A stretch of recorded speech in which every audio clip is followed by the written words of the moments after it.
Your mother said it last Sunday. After everything I have done for you. Your boss said it last quarter. After all the time I have invested in you. The person across from you is saying it right now. In their head. In the silence. In the way they look at you when you say no. That is not guilt. That is a tool. And you are not the one holding it. There are 7 ways guilt is used against you. Not the movie kind. Not the villain who announces himself. The kind that wears the face of someone you love and bills you for the privilege. Once you can name the move loses most of its power. Here are the 7. Watch for number 5. That is the one most people never question, because the person doing it looks like the only one helping. 1. The ledger. After everything I have done for you.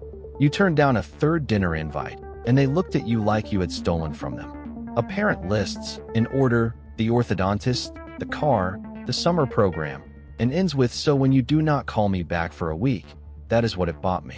The favor was never a gift. It was a credit line drawn in secret, and the moment you say no is the moment the invoice gets printed. The transactional analyst Eric Byrne called it the racket, a recurring script of justified grievance used to extract a payoff. The fix. Name the frame, not the amount. I would like to respond to what you said about the dinner, not the ledger.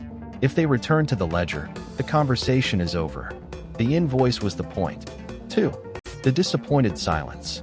You came home 20 minutes late, and by 9 p.m. they were already in bed.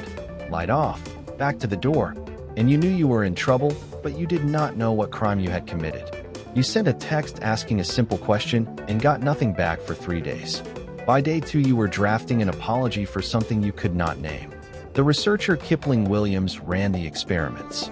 Selective withdrawal of responsiveness lights up the same neural regions as physical pain. That is why compliance is near instant.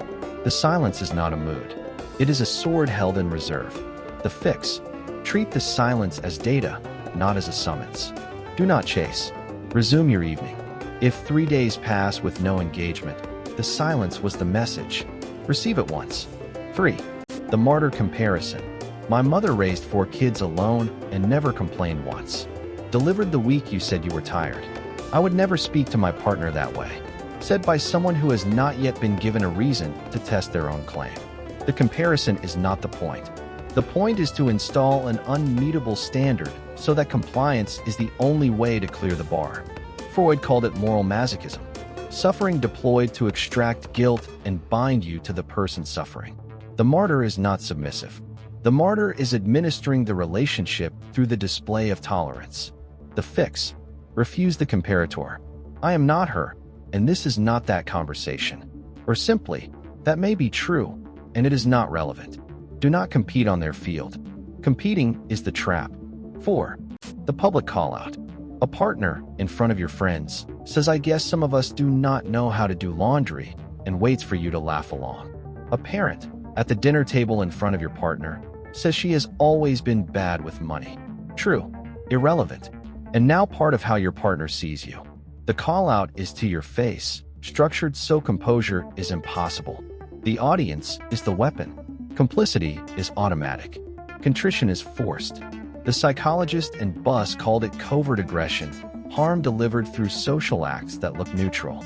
The relational aggression researchers Crick and Grotpeter showed the same pattern in children, the public correction that punishes by exposure. The fix. Respond to the form, not the content. If you have a complaint about me, I would like to hear it when we are alone. Said once, calmly. If they continue, leave the room. The audience is the weapon. Remove the audience. Remove the weapon. 5. The retroactive rescuer. The most dangerous one. The most generous-looking one. The pattern. Someone cancels a plumber. The pipe bursts. 3 days later, they are driving you to a hotel until this is fixed and reminding you of the cost. Or, they leak a secret of yours to your boss. The boss reprimands you. They are on the phone, coaching you through what to say next time. The person who hurt you is now the only one who can fix the hurt. The debt is unrescuable. You cannot repay someone for a problem they made and then solved. The therapist Stephen Karpman mapped the triangle. Persecutor, victim, rescuer. In the classic version, the rescuer is a third party. Here the rescuer is the same person as the persecutor, role switching in private. Susan Forward called it helpful martyrdom. The clinical literature on traumatic bonding explains why you cannot just leave. Intermittent relief, the rescue arriving just after the harm, is the most addictive schedule of reinforcement known. The fix, name the sequence in real time. You caused this, and you are offering to fix it. I want to talk about the causing. Do not accept the rescue before the harm is named. If you cannot refuse the rescue, you are already in the bond. 6. The conditional love. If you really loved me, you would not go out tonight. And the next morning, the warmth is back, and you cannot point at the contract because there is no paper. A parent who is effusive for a week after a phone call and cold for a week after a missed one, until you are scheduling your life around their thermometer. The researchers Asser, Roth, and Deci showed it in the lab. Conditional regard produces contingent self-esteem. You start to police yourself in the manipulator's absence, which is the most efficient outcome they could ask for. The fix, convert the conditional to a question out loud. What would it mean about our relationship if I went out tonight? The point is not the answer. The point is to put the contract on the table where it can be examined. If they will not examine it, the contract is the relationship. 7. The debt ledger. Differentiate from number 1 by time horizon. Number 1 is the recent invoice. Number 7 is the file cabinet. A partner in the middle of a fight about dishes says, and there was 2019, and your mother, and the time you forgot our anniversary, and the trip you canceled. And you find yourself apologizing for 2019. A parent at a holiday dinner cycles through a decade of slights, each one factually defensible, until you are the only adult at the table who feels small. The accuracy is the trap. Because the items are real, you cannot deny them, and so you cannot deny the debt. The researcher John Gottman called it kitchen sinking.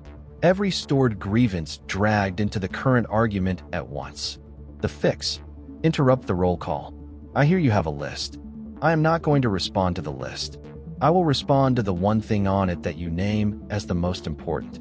Force prioritization. If the list is the point, they cannot prioritize. If the issue is the point, they can. Here is the part most people miss. None of these are evil. Every honest parent uses some of them. Every loving partner uses some of them. Every friend who has ever been disappointed in you and shown it has used some of them. The darkness is not in the technique. The darkness is in not knowing. The moment you can name the move being run on you, the move loses most of its power. So here is the counter. 3 moves, cold and fast. 1. Delay by 6 hours. Any demand for an emotional response, an apology, a reassurance, a capitulation, gets an I will think about that and come back to you tonight. Manipulator's script for immediate compliance. The 6-hour delay breaks the script. Whatever you give in the first hour is the response they collected. Whatever you give at hour 6 is the response that counts. 2. Name the move, not the feeling. That sounded like a public call-out. That sounded like a conditional. That sounded like a rescue. Do not say that hurt. The manipulator does not need your pain. They need your reaction. A diagnosis ends the game. A feeling restarts it. 3. Refuse the frame swap. When the subject changes mid-argument, from what you did to what you owe, from this year to 2019, from the issue to the relationship, name the swap and refuse to follow. We were talking about the dishes. I would like to stay there. The frame swap is the entire game. Holding the frame is the entire defense. One line to keep. You were not trained to spot the guilt. You were trained to swallow it. And the only person who ever asked you to notice is you. If that landed, subscribe. One new video every day? The next one breaks down the signs you are being gaslit before it is too late. I will see you there.